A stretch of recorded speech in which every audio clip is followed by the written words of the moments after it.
Is Israel's God's chosen people? I mean, they don't seem to act like they're chosen. They don't even love the Lord. What about the church? Are we God's chosen people? What does it mean, and who are God's chosen people?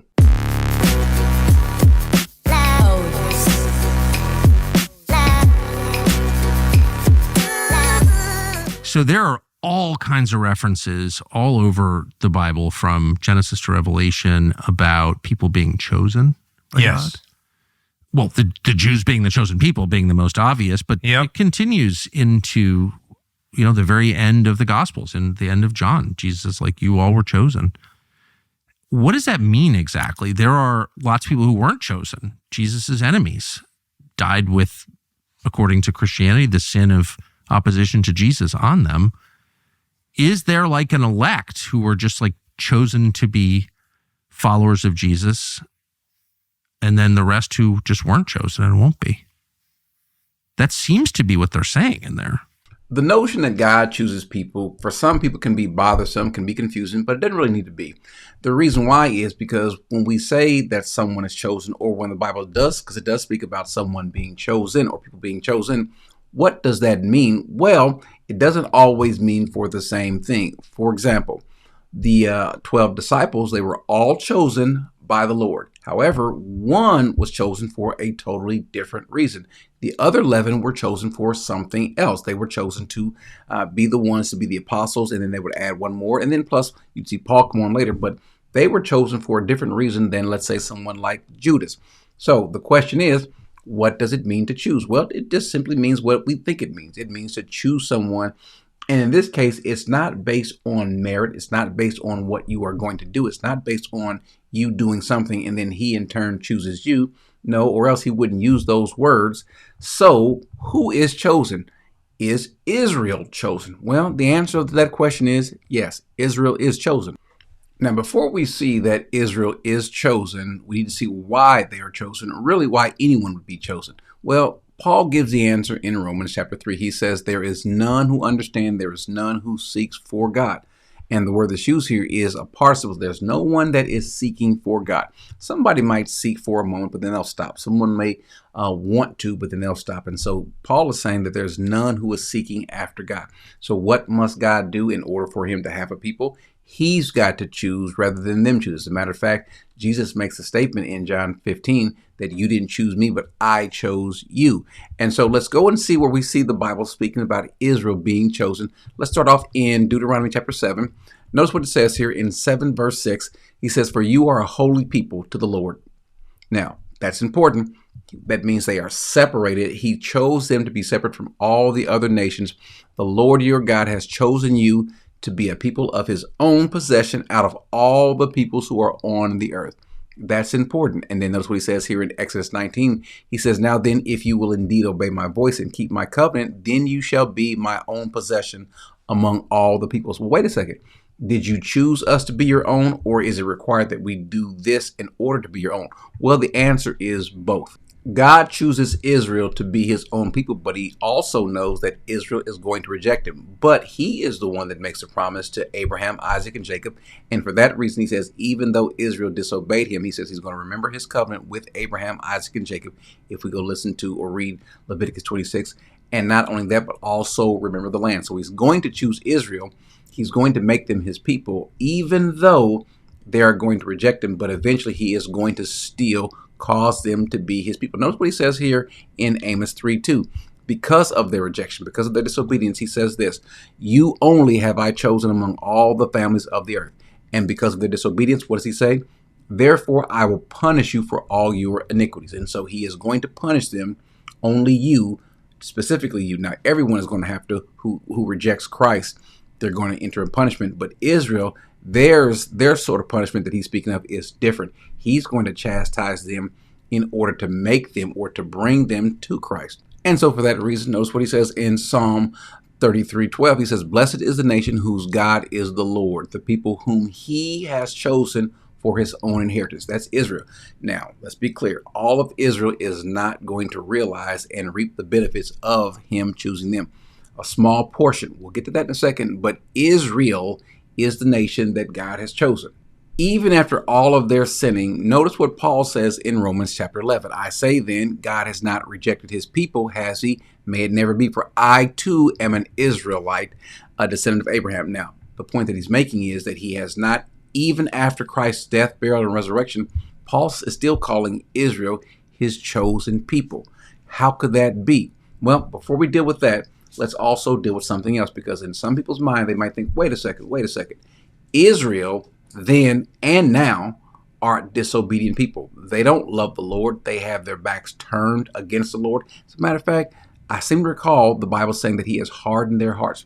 That's important. But he's hardened their hearts for a reason. Before we get there, let me just say this. Israel is right where God said they would be.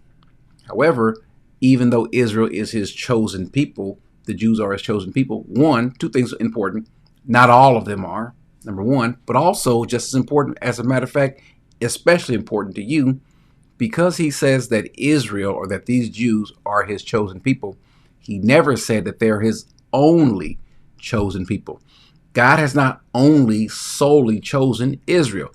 And the reason why that needs to be stated, because it's comforting to know that I also, who am not an Israelite, am chosen as well. Anyone that's in Christ is chosen. And oh, by the way, this is something that he has spoken of before. He has told us that he is going to do this very same thing, that he's not just choosing Israel, but he's also choosing another people. Notice what he says in Hosea. Now, this is Hosea giving an example of how Israel is a unrepentant, adulterous nation. And so what does he say about Israel and about someone else? He says, I will sow her for myself in the land. I will also have compassion on her who had not obtained compassion. And I will say to those who were not my people, you are my people. And they will say, you are my God. So what do we see? We see God choosing someone else who is not his people, who have not even sought after the Lord, but he seeks after them, and he will call them who is not beloved to be called beloved. Those who are not his people, that's the Gentiles, to be called his people. In 1 Peter 2:9, Peter reiterates this. He says, but you are a chosen race, a royal priesthood, a holy nation, a people for God's own possession, so that you may proclaim the excellency of him who called you out of darkness into a marvelous light. And notice what he says. We know he's speaking about Gentiles as well, because he says, for you once were not a people, but now you are a people of God. You had not received mercy, but now, look what he says, but now you have received mercy. This is quoting Hosea regarding these Gentiles. It also is talking about what Paul brings up in Romans 11 as well. Remember, in Deuteronomy, God says that because you've gone after other gods and made me jealous, I too will go after other people and make you jealous. And this is where this is reiterated at by Peter and by Paul. Now let's pay attention to something that we don't really always flesh out in Romans 11. Notice what he says here.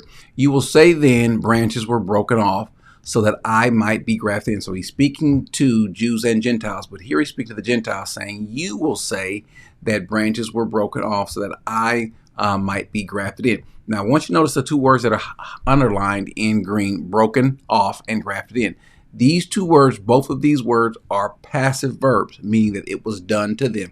So branches were broken off by who? By them? No, by the Lord.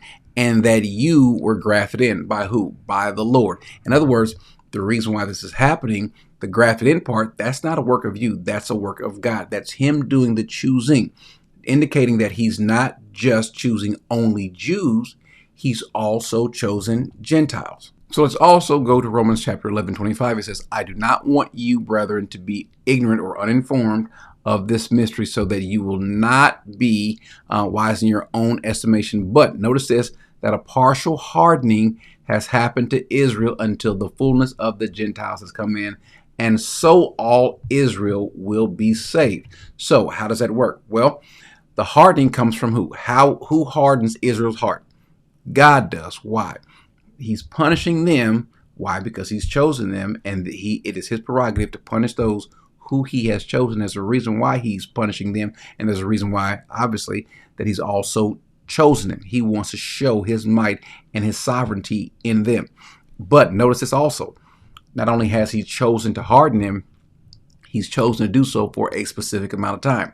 And when will that hardening stop? When the fullness of the Gentiles comes in. That indicates there seems to be some sort of full or fulfilling or filling or end of when the Gentiles will be coming in. And at that point in time, then he'll turn his attention to Israel. Well, before we go back to Israel, to the Gentiles. If there is a prescribed ending to when the Gentiles have come in, that must mean that God has something to do with the Gentiles coming in. And if God is involved in the Gentiles coming in, that's him choosing the Gentiles coming in. Now, also remember this regarding Israel being chosen. Right now, there's this hardening happening with Israel, but he hadn't forgotten about them because remember, they are chosen.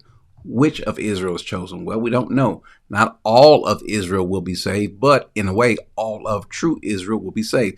And so this is brought up again in Romans 11. He says, but what is the divine response? This is when he says that all of these people have left you. And the response then to the prophet is that, no, I've reserved for myself 7,000 who have not bowed the knee. And so what is the same response here that he's speaking about Israel at this point in time? He says, I have kept myself 7,000 men who have not bowed the knee to Baal. In the same way, then, speaking about right now, there has also come to be at this present time a remnant according to God's gracious choice. And the word that's used there for choice is the word for election or eklogane, which is his choice. And so God is still choosing Israel. We don't know which ones, we don't know who, but God has chosen Israel. And so it's not that he's only chosen one group. He's chosen a myriad of different people. However, he's also chosen Israel. Sometimes we focus on the fact that the Bible says that Israel is God's chosen people. Some, not all, but it doesn't mean or exclude that he has other chosen people as well. Notice what Paul says in Ephesians 1. He says, blessed be the God and Father of our Lord Jesus Christ, who has blessed us with every spiritual blessing. Look what he says here in verse 4.